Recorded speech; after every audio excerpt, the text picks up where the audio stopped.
Senator Tshabangu, the controversial interim Secretary General of the Citizen Coalition for Change, has sparked significant debate by advocating for Zimbabwe to adopt the troubled Z as its official currency. Salemura mashuka toza kuti mukomana uye kumbokonzeresa mugore rapfuura aiwa nemugore rino anouya panapa achisapota the Zimbabwe gold currency iyo iri kunzi iri kudecline.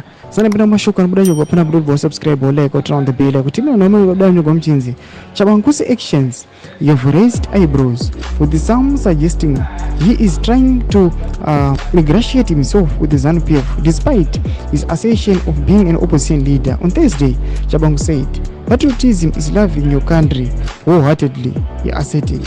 "Anyone who undermines or sabotages efforts by the Zimbabwe Treasury to have our own currency must be treated as an enemy. Yes, we might differ in political principles, but in anything that benefits the nation, we must cooperate." Tshabangu's comments raise questions about the viability of the ZIG, especially given the current economic challenges facing Zimbabwe.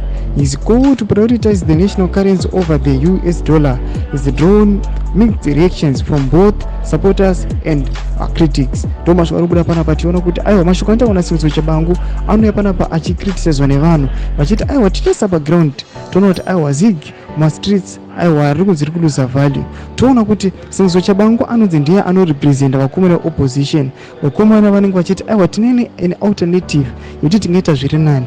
Anouya asingaendi kuside kwavo achienda chinoaopoza. Zvatakuona kuti vanhu vatwa confused vachoti awe mukomana uyu haatombobatsiri. Tuzive mafungiro enyu muri kudii pamusoro pechitiko ichi. Pinda kume section yedu, subscribe or like, turn on the bell icon.